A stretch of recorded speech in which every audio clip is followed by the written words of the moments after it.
अस्सलामुअलैकुम स्टूडेंट, आज हम 9th क्लास की एक्सरसाइज 1.2 को डिस्कस करेंगे। इसका फर्स्ट क्वेश्चन है, from the following matrices identify unit matrices, row matrices, column matrices and null matrices.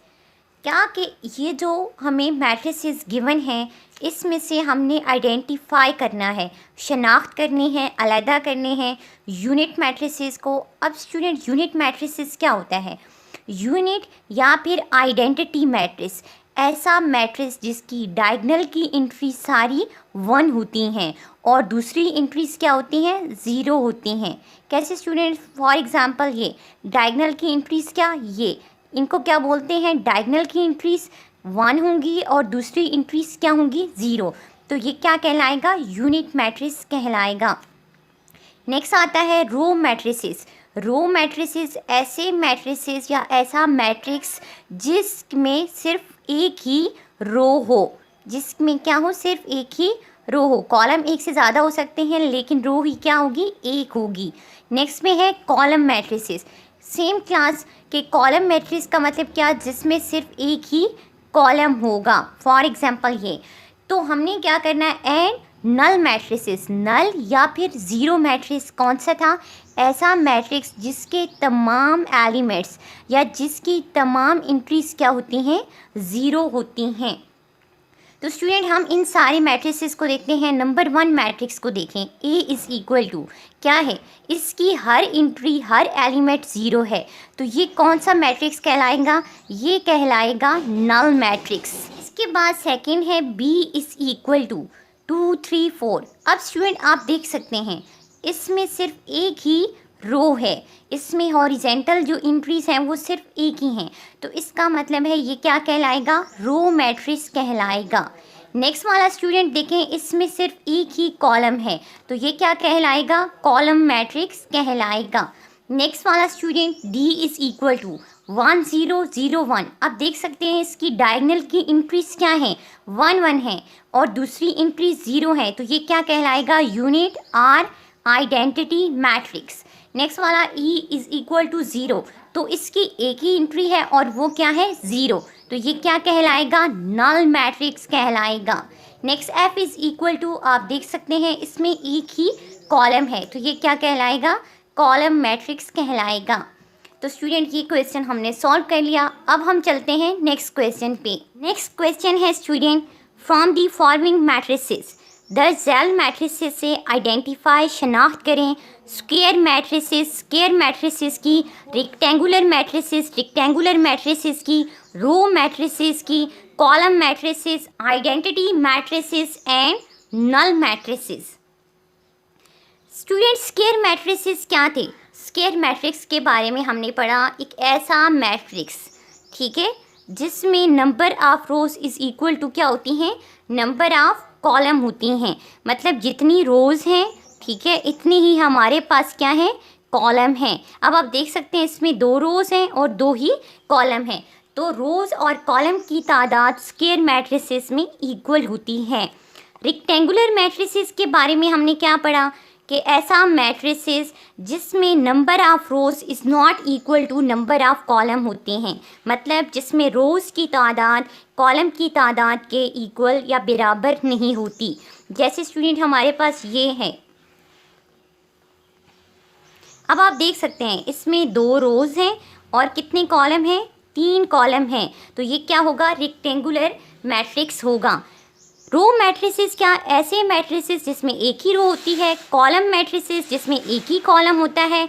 Identity matrix जिसमें हमने स्टूडेंट ऊपर क्या पढ़ा कि जिसमें क्या होती हैं कि डायगोनल की एंट्रीज 1 होती हैं और दूसरी एंट्रीज 0 होती हैं। नल मैट्रिसेस ऐसा मैट्रिसेस जिसकी तमाम एंट्रीज क्या होती हैं? 0 होती हैं। तो यहाँ से हमने आइडेंटिफाई करना है कि कौन कौन से मैट्रिसेस स्क्वायर हैं। अब आप देख सकते हैं फर्स्ट मैट्रिक्स 2 रोज़ हैं और 3 कॉलम है, तो ये क्या कहलाएगा? ये कहलाएगा रेक्टेंगुलर मैट्रिसेस। नेक्स्ट वाला देखें, इसमें एक ही कॉलम है, तो ये क्या कहलाएगा? Column matrices. नंबर 3 पे जो क्वेश्चन है उसको देखें, इसमें 2 रोज़ हैं और 2 कॉलम है, तो ये क्या कहलाएगा? स्क्वायर मैट्रिक्स कहलाएगा। इसकी डायगोनल की इंक्रीज 1 है और दूसरी इंक्रीज 0 है, तो ये क्या कहलाएगा? आइडेंटिटी मैट्रिक्स कहलाएगा।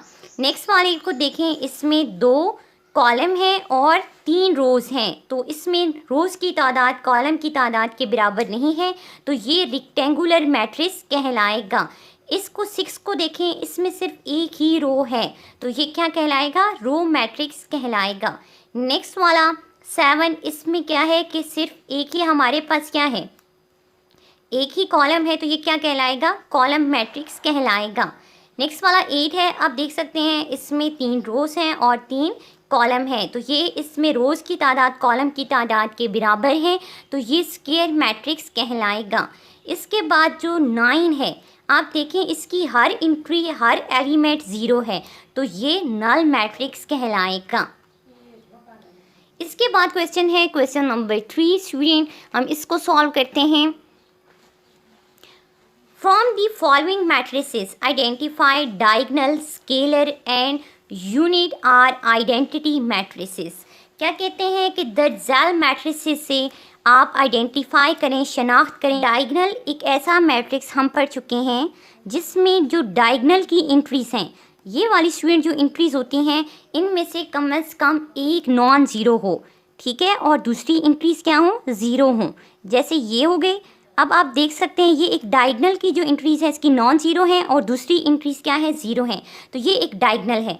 स्केलर के बारे में हमने क्या पढ़ा था कि जो इसकी ये भी एक डायगोनल ही होता है, लेकिन इसकी जो डायगोनल की इंट्रीज होती हैं वो सेम होती हैं, वो कोई भी कांस्टेंट हो सकता है, वो 0 नहीं हो सकता और 1 नहीं हो सकता।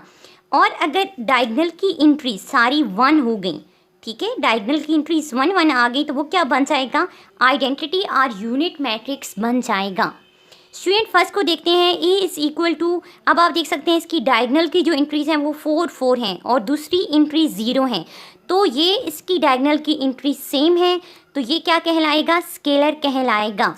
b इज़ इक्वल टू हमारे पास क्या है? 2 -1, इसकी डायगोनल की इंट्रीज सेम नहीं है, लेकिन डायगोनल की इंट्रीज नॉन ज़ीरो है और दूसरी इंट्री 0 है, तो ये क्या कहलाएगा? ये कहलाएगा डायगोनल, ठीक है। नेक्स्ट वाला c इज़ इक्वल टू, देखें इसकी डायगोनल की इंट्रीज 1 1 है, दूसरी इंट्रीज 0 है, तो ये क्या कहलाएगा? ये कहलाएगा यूनिट और आइडेंटिटी मैट्रिक्स।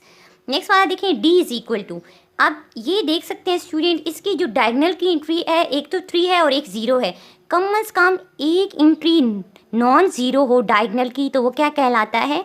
डायगोनल मैट्रिक्स कहलाता है, तो डी भी क्या होगा हमारे पास? डायगोनल होगा। नेक्स्ट वाला देखिए student, E is equal to 5 - 3 क्या होता है?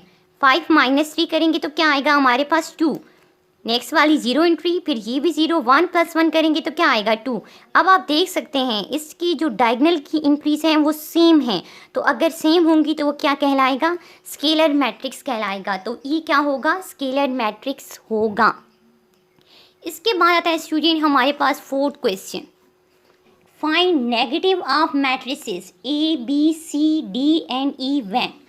हमने क्या निकालना है? Negative of matrices.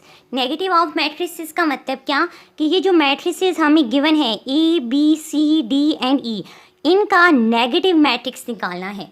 स्टूडेंट हमने नेगेटिव मैट्रिक्स के बारे में क्या पढ़ा कि अगर एक A मैट्रिक्स गिवन है तो -A उसका नेगेटिव मैट्रिक्स होगा, और कैसे आएगा? उसकी जो हर इंट्री है उसके साइन को हम चेंज कर दें, तब्दील कर दें, तो A का नेगेटिव हमारे पास क्या आएगा? A का नेगेटिव आएगा -A, और इसकी हर इंट्री के साइन को क्या करना है? चेंज कर देना है। 1 है तो -1, 0 तो वैसे ही रहेगा, 0 के साथ तो कोई साइन होता ही नहीं है, -1 के साथ क्या आ जाएगा? 1 आ जाएगा, तो ये इसका क्या बन गया है? नेगेटिव मैट्रिक्स बन गया है। B को देखें स्टूडेंट, B का क्या आएगा? -B। नेगेटिव का मतलब क्या कि हर इंट्री की साइन को चेंज कर देना है। 3 है तो -3, -1 है तो +1, 2 है तो -2, 1 है तो -1। मतलब क्या स्टूडेंट के पॉजिटिव को नेगेटिव कर देना है और नेगेटिव को पॉजिटिव कर देना है। ये देखें जैसे ये सारे इनके क्या हैं? नेगेटिव मैट्रिसेस हैं। नेगेटिव पॉजिटिव हो गया और पॉजिटिव नेगेटिव हो गए। तो ये क्या होते हैं स्टूडेंट, नेगेटिव ऑफ मैट्रिसेस होते हैं। किसी मैट्रिक्स का नेगेटिव मैट्रिक्स कैसे आता है, आप उसकी हर एंट्री के साइन को चेंज कर दें, तब्दील कर दें। नेगेटिव है तो पॉजिटिव कर दें, पॉजिटिव है तो नेगेटिव कर दें। नेक्स्ट क्वेश्चन है student 5, find the transpose of each of the following matrices. कहते हैं ये जो फॉलोइंग मैट्रिसेस द मैट्रिसेस हमें गिवन है, इसका ट्रांसपोज निकालें। स्टूडेंट ट्रांसपोज के बारे में हमने क्या पढ़ा कि किसी मैट्रिक्स का ट्रांसपोज निकालना हो। सपोज करें हमने ए का निकालना है तो ए के ट्रांसपोज को क्या लिखेंगे, ए टी लिखेंगे। और इसकी जो रो है या इसका जो कॉलम है, रो को कॉलम में, कॉलम को रो में चेंज कर दें। तो हम देखें ये इसका क्या है, ये इसकी एक हमारे पास कॉलम है, इसको हम रो में लिख देते हैं 0 1 -2। तो ये क्या बन गया हमारे पास, ए का ट्रांसपोज बन गया है। स्टूडेंट बी का ट्रांसपोज अब आप बताएं क्या होगा, बी टी होगा। इसमें एक ही रो है तो ये किस में चेंज हो जाएगी, कॉलम में चेंज हो जाएगी, 5 1 -6 आ जाएगा। ठीक है, तो ये क्या होता है, ट्रांसपोज होता है। ट्रांसपोज का मतलब क्या, रो को कॉलम में चेंज कर दें या फिर कॉलम को रो में चेंज कर दें।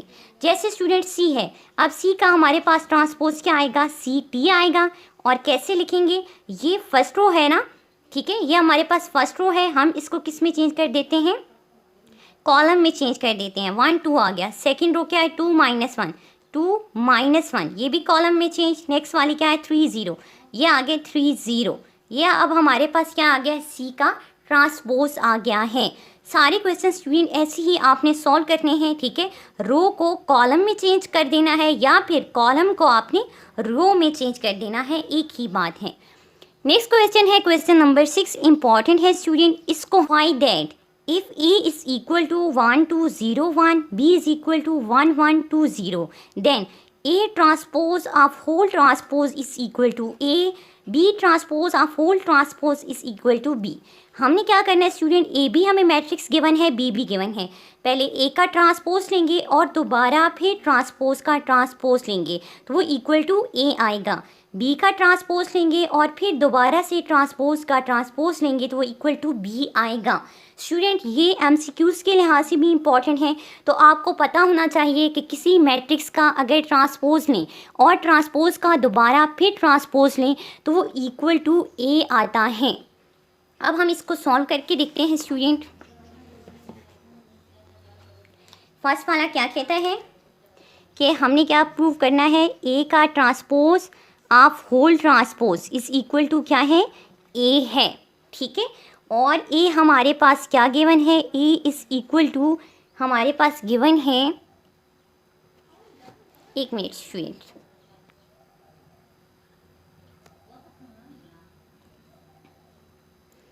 वन 2 0 1, ए हमारे पास ये गिवन है।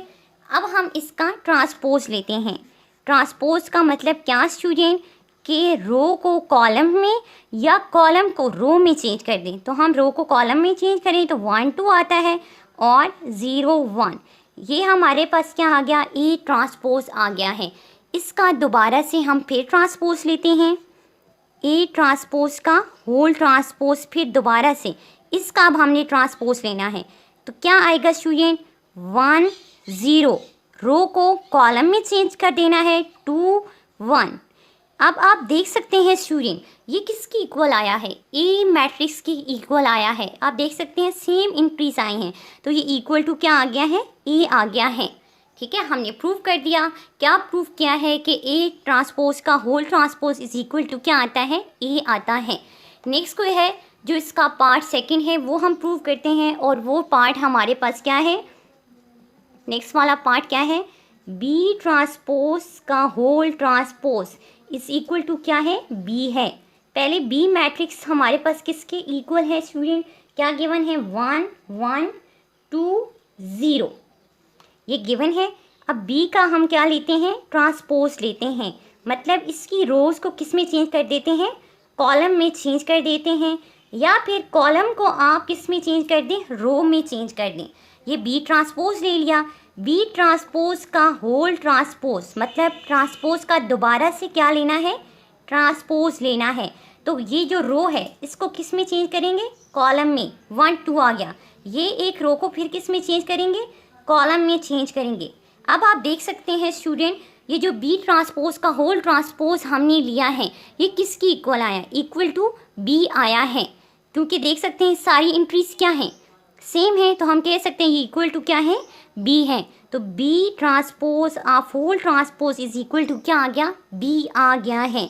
इसका मतलब हुआ स्टूडेंट, इस बात से प्रूव होता है कि अगर कोई एक मैट्रिक्स है आप उसका ट्रांसपोज लें और उस मैट्रिक्स के ट्रांसपोज का दोबारा से फिर ट्रांसपोज लें तो वो इक्वल टू वही मैट्रिक्स आता है। ये आपने स्टूडेंट याद करना है, ठीक है। अब ये एक्सरसाइज कंप्लीट हो गई है। नेक्स्ट एक्सरसाइज को सॉल्व करने से पहले हम ये प्रॉपर्टीज़ को डिस्कस करेंगे, ठीक है। उसके बाद हम 1.3 को डिस्कस करेंगे।